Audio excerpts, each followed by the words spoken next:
एक गरीब किसान का बेटा जो सिनेमा हॉल में चौकीदारी करके महीने के सिर्फ 90 रुपए कमाता था, कौन यकीन करेगा कि एक दिन वो ऐसी कंपनी खड़ा कर देगा जिसकी टर्नओवर 5,000 करोड़ रुपए से भी ज्यादा की होगी।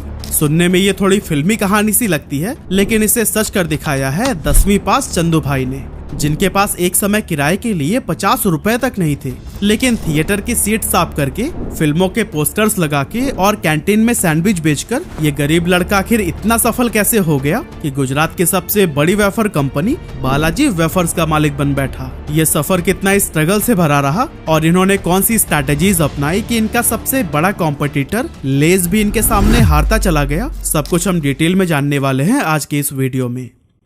एक्चुअली बात है 1972 की, जब गुजरात के जामनगर जिले के एक छोटे से गांव के अंदर पोपट रामजी भाई वीरानी नाम के एक गरीब किसान रहते थे, जो कि खेती करके ही अपने परिवार का पेट पालते। इन्हें खेतों के ही सहारे जैसे तैसे गुजारा हो रहा था, लेकिन एक साल ऐसा आया कि उनके एरिया में बारिश ही नहीं हुई और सारी फसलें बर्बाद हो गई। और फिर इसके बाद भी कभी सूखा तो कभी बिन मौसम बरसात ने पोपट रामजी भाई और उनके परिवार का जीवन मुश्किल में डाल दिया था। और फिर इन्हीं सभी प्रॉब्लम से ही तंग आकर उन्होंने 20,000 रुपए में अपनी पुश्तैनी जमीन बेच दी और फिर मिले पैसों को अपने 3 बेटों चंदू भाई वीरानी, नेकजी भाई वीरानी और भीखू भाई वीरानी को बांट दिया, ताकि वो इनसे कोई व्यापार शुरू कर सके। पिता से पैसे मिलते ही 15 साल के चंदू भाई अपने दोनों भाइयों को लेकर राजकोट चले गए और वहां उन्होंने एग्रीकल्चरल प्रोडक्ट्स और फार्म इक्विपमेंट का व्यापार शुरू किया। अब डीलर को भी पता था कि इन्हें बिजनेस का कोई खास नॉलेज है नहीं, इसीलिए उसने महंगे दामों पर इन्हें नकली फर्टिलाइजर बेच दिया। इस तरह से चंदू भाई का अपना पहला वेंचर 2 सालों के अंदर ही बंद हो गया और तीनों भाई सड़क पर आ गए। अब दोस्तों, यहाँ से गांव लौटने का तो कोई मतलब था नहीं, क्योंकि वहाँ कुछ बचा ही नहीं था, इसीलिए ये लोग राजकोट में रहकर ही काम ढूंढने लगे। लेकिन क्योंकि ये ज्यादा पढ़े लिखे थे नहीं, इसीलिए इन्हें कोई अच्छी जॉब नहीं मिल पाई। और इस टाइम पर फाइनेंशियल ट्रबल्स भी इतने ज्यादा बढ़ गए थे कि वो अपने घर का किराया जो सिर्फ 50 रुपए था वो भी पे नहीं कर पा रहे थे, और इसकी वजह से मकान मालिक ने भी उन्हें बाहर का रास्ता दिखा दिया। हालांकि कुछ समय बाद चंदू भाई को एस्ट्रॉन नाम के एक सिनेमा हॉल में चौकीदारी का काम मिला, जिसकी सैलरी थी महीने के 90 रुपए। हालांकि चौकीदारी के साथ साथ कभी वो मूवीज की पोस्टर्स लगा दिया करते थे तो कभी कैंटीन में भी काम कर लेते थे, और फिर इस तरह से कम पैसों में ही सही, लेकिन जैसे तैसे करके उनका गुजारा होने लगा। अब क्योंकि चंदू भाई ईमानदार बहुत थे, इसीलिए कुछ ही टाइम के बाद उन्हें थिएटर की कैंटीन का ठेका मिल गया और अब वो इंटरवल के टाइम पर मसाला सैंडविच बनाकर लोगों में बेचने लगे। ये मसाला सैंडविच लोगों को खूब पसंद आया, जिससे कि चंदू भाई ने थोड़ा प्रॉफिट भी कमा लिया था। और जब हालात थोड़े बेहतर हुए, 1982 में चंदू भाई ने गांव से अपनी पूरी फैमिली को राजकोट बुला लिया और अब फैमिली के सभी मेंबर्स एक साथ मिलकर इस काम को आगे बढ़ाने लगे। पर दोस्तों, एक बहुत बड़ी प्रॉब्लम यह थी कि उनका सैंडविच आसपास में पॉपुलर तो बहुत हो गया था, लेकिन जो भी सैंडविचेस शाम में बच जाते थे उनमें अगले दिन फंगस लग जाता और वो पूरी तरह से बर्बाद हो जाते थे। और इन डेली के नुकसान से चंदू भाई भी अब परेशान रहने लगे और फिर इसी परेशानी के चलते उन्होंने सोच विचार करना शुरू किया कि आखिर ऐसा क्या बेचा जाए जो कि कई दिनों तक खराब ना हो। और दोस्तों, इसी दौरान चंदू भाई को पोटैटो वेफर्स बेचने का आइडिया आया। चंदू भाई ने ये आलू के पतले चिप्स किसी वेंडर से खरीदने के डील की और अपने कैंटीन में बेचने लगे। लेकिन आगे चलकर इस बिजनेस में भी उन्हें यह प्रॉब्लम फेस करनी पड़ी कि वेंडर टाइम पर उन्हें सप्लाई ही नहीं करता था, और फिर जब लोग इंटरवल में आकर चिप्स मांगते तो कई बार वो कैंटीन में अवेलेबल ही नहीं होते थे। कभी सप्लाई में डिले और कभी टूटे फूटे पोटैटो वेफर्स की वजह से चंदू भाई बहुत ज्यादा तंग आ गए और फिर उन्होंने सोचा कि अब वो किसी वेंडर के भरोसे न रहकर खुद का ही चिप्स बनाकर बेचेंगे। उस टाइम पर चंदू भाई के पास 10,000 रुपए की सेविंग्स थी और इन्हीं पैसों की ही मदद से उन्होंने 1982 में अपने बरामदे में एक छोटा सा टीन शेड लगाया और रात में कैंटीन बंद करने के बाद पोटैटो वेफर्स खुद ही बनाने लगे। शुरुआती समय एक्सपीरियंस न होने की वजह से काफी मुश्किलों से भरा रहा, क्योंकि इनके चिप्स कभी जल जाते तो कभी नरम ही रह जाते थे।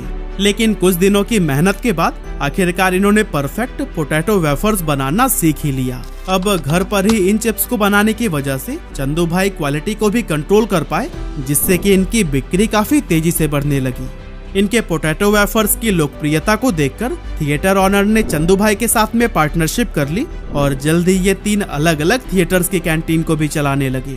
इस तरह से अब चंदू भाई का काम निकल पड़ा और इनके पोटैटो वेफर्स की डिमांड भी बढ़ती ही चली गई। कुछ ही समय में इन्होंने 25 से 30 मर्चेंट्स को भी अपने चिप्स सप्लाई करने शुरू कर दिए और फिर धीरे धीरे ये पूरे राजकोट में पसंद किए जाने लगे।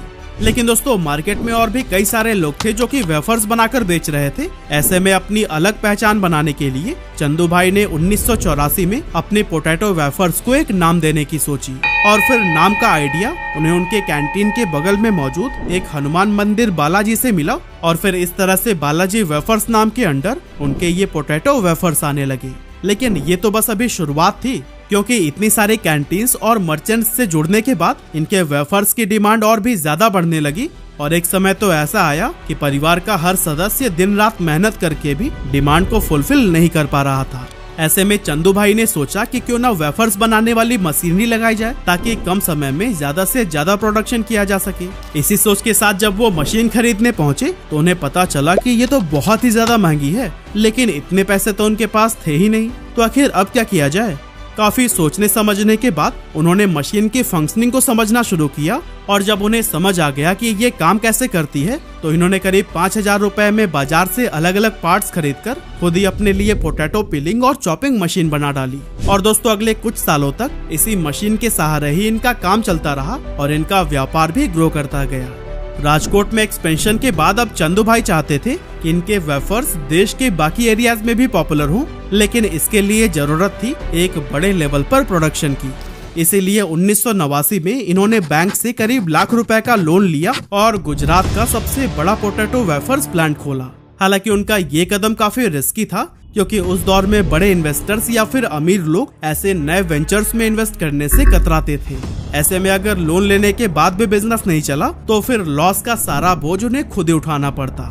लेकिन दोस्तों ऐसा समय आया ही नहीं, क्योंकि गुजरते वक्त के साथ इनका मार्केट शेयर और कस्टमर्स बढ़ते ही चले गए। इसके बाद आया साल 1992, जब इन्होंने अपने बिजनेस को एक प्राइवेट लिमिटेड कंपनी के रूप में रजिस्टर कराया और साथ ही अपने मैन्युफैक्चरिंग प्रोसेस को ऑटोमेट करने के लिए एडवांस टेक्नोलॉजी वाले मशीन्स का यूज करना शुरू कर दिया। क्योंकि चंदू भाई का मानना था कि भले ही मशीन्स महंगी होती है, लेकिन वो ह्यूमन एरर को कम करने के साथ साथ कंसिस्टेंट क्वालिटी भी मेंटेन करती है। इसके अलावा इन्होंने बिजनेस में अलग अलग रोल्स और रिस्पॉन्सिबिलिटीज को भी बांट दिया, जिससे बिजनेस ऑपरेशंस को मैनेज करना आसान हो गया, क्योंकि अब हर किसी को अपना काम पता होता था। और फिर आगे चलकर अपना डिस्ट्रीब्यूशन नेटवर्क मजबूत करने के बाद से तो चंदू भाई की कंपनी बालाजी लोकल से उठकर पहले रीजनल और फिर नेशनल लेवल का ब्रांड बन गया। हालांकि उस टाइम मार्केट में अंकल चिप्स, सिम्बा और बिन्नीज जैसे कई सारे बड़े बड़े ब्रांड्स थे, जिनके सामने किसी भी नए प्लेयर के लिए अपनी जगह बनाना बिल्कुल भी आसान नहीं था। लेकिन बालाजी ने अपनी मेहनत, लगन और बेहतरीन क्वालिटी के जरिए अपने प्रोडक्ट्स को मार्केट में पॉपुलर बना दिया। क्योंकि जहां उनके कॉम्पिटिटर्स अभी भी ट्रेडिशनल तरीके से चिप्स बना रहे थे, बालाजी ने इनोवेटिव तरीके को अपनाकर मार्केट में अपने ब्रांड को मजबूती से एस्टेब्लिश कर लिया था। और दोस्तों पता है, इनकी बढ़ती ग्रोथ को देखते हुए एक मल्टीनेशनल कंपनी ने ऑफर किया कि चंदू भाई 4000 करोड़ रुपए में अपनी कंपनी को बेच दें, लेकिन चंदू भाई ने इस डील से साफ इनकार कर दिया। इसके कुछ समय के बाद बालाजी पोटैटो वेफर्स के अलावा नमकीन और कई दूसरे स्नैक्स भी बनाने लगे और इनके टेस्ट को भी लोगों ने खूब सराहा, जिससे धीरे धीरे ये गुजरात से निकलकर उत्तर प्रदेश, मध्य प्रदेश और इनके ही जैसे कई सारे स्टेट्स में अपने पैर जमाने लगे। इस एक्सपेंशन के साथ ही बालाजी इस बात का भी ख्याल रख रही थी कि कंपनी जो बना रही है वो लोगों की पसंद के अकॉर्डिंग है या फिर नहीं, क्योंकि चंदू भाई को बहुत अच्छे से पता था कि गुजरात के लोगों को जो फ्लेवर पसंद है जरूरी नहीं कि महाराष्ट्र, राजस्थान या फिर यूपी में वही पसंद आए। इसीलिए ये इस तरह के भी स्नैक्स को बनाने लगे जो कि लोकल टेस्ट को जस्टिफाई कर सके। यह काम प्रॉपर तरीके से होता रहे, इसके लिए इन्होंने अलग अलग स्टेट्स में अपनी मैन्युफैक्चरिंग यूनिट सेटअप की, जिनमें से 3 गुजरात के राजकोट, वलसाड़ और वडोदरा में, तो वहीं एक मध्य प्रदेश के इंदौर में लोकेटेड है। और इन मैन्युफैक्चरिंग यूनिट की कैपेसिटी हर दिन 1000 क्विंटल्स पोटैटो वेफर्स और 5000 क्विंटल्स नमकीन बनाने की है, जो कि दिखाती है कि इन्होंने कितना बड़ा प्रोडक्शन सेटअप तैयार किया है। अलग अलग जगह पर फैक्ट्रीज लगाने का फायदा ये हुआ कि ये लोकल मार्केट्स को बेहतर तरीके से सर्व करने लगे, जो कि इनके मार्केट शेयर को बढ़ाने में काफी मददगार साबित हुआ। यही वजह है कि 2006 में बालाजी वेफर्स ने गुजरात के पोटैटो वेफर्स मार्केट का 90% हिस्सा अपने नाम कर लिया था और फिर इसके बाद से इनकी ग्रोथ को कोई भी नहीं रोक सका।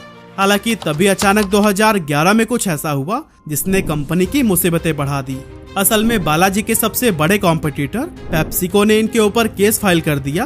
पेप्सिको का आरोप था कि बालाजी ने उनके लेज मैक्स चिप्स के डीप रिच डिजाइन को अपने रंबल नाम के एक वेफर में इस्तेमाल किया है। इस बात के लिए पेप्सिको ने ना तो कोई वार्निंग दी और ना इसके बारे में बालाजी से कोई बातचीत की, बल्कि फौरन ही कंपनी पर डिजाइन इन्फ्रिंजमेंट का केस ठोक दिया।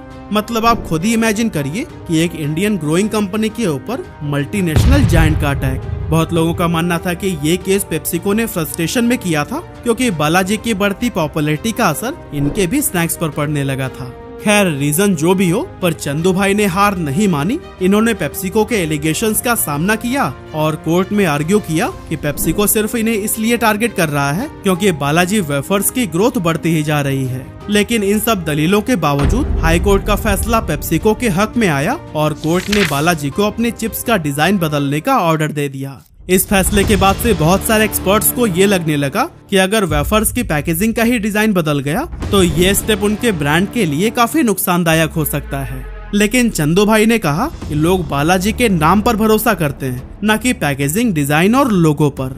और दोस्तों आगे चलकर हुआ भी यही, क्योंकि जहां एक तरफ लेज का मार्केट शेयर धीरे धीरे घटता जा रहा था, वहीं बालाजी वेफर्स की ग्रोथ हर साल 20 से 25% की स्पीड से बढ़ रही थी।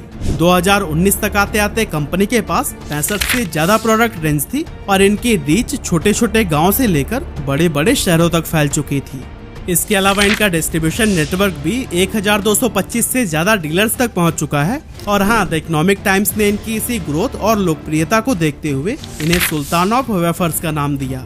आज बालाजी वेफर्स में हजारों लोग काम करते हैं और कंपनी की बिजनेस फिलॉसफी है कि वो हर एक मेंबर को फैमिली की तरह ट्रीट करते हैं और साथ ही कस्टमर्स को भी value for money product provide करते हैं। और दोस्तों इनकी इसी फिलॉसफी ने ही इन्हें लोगों के बीच एक वफादार और भरोसेमंद ब्रांड बना दिया है। एफिशिएंसी पर पड़ा है, जिससे इनकी कॉस्ट कम हुई है और ये मार्केट में कॉम्पिटिटिव एज बनाने में सफल हुए हैं। और दोस्तों इसी तरह से बालाजी वेफर्स की फोर्थ स्ट्रैटेजी है कस्टमर फर्स्ट। अब बालाजी वेफर्स की पूरी कहानी का सार भी यही है, इन्होंने हमेशा ही कस्टमर्स को किंग माना है। इनके लिए सबसे जरूरी यही था कि अपने कस्टमर्स को अच्छी क्वालिटी के प्रोडक्ट्स रिजनेबल प्राइस पर प्रोवाइड करें। जब दूसरे ब्रांड्स कस्टमर सेटिस्फेक्शन को नजरअंदाज कर रहे थे, तब बालाजी वेफर्स ने इसे अपनी प्रायोरिटी बना ली। इन्होंने कंसिस्टेंट टेस्ट और क्वालिटी को मेंटेन करने के लिए बहुत मेहनत की, ताकि इनके कस्टमर्स को हर बार वही स्वाद मिले जिसकी उन्हें उम्मीद है। बालाजी वेफर्स के डायरेक्टर श्याम वीरानी कहते हैं कि आपको हमारे क्वालिटी, क्वांटिटी और प्राइस का मैच किसी भी ब्रांड में नहीं मिलेगा। और दोस्तों यही आत्मविश्वास और डेडिकेशन है जिसने बालाजी वेफर्स को मार्केट में एक स्ट्रॉन्ग ब्रांड इमेज दिलाई है। बालाजी वेफर्स की कहानी सिर्फ एक स्नैक्स कंपनी के ग्रोथ की कहानी नहीं है, बल्कि ये उस जज्बे की कहानी भी है जो कि हर मुश्किल को अवसर में बदल देती है।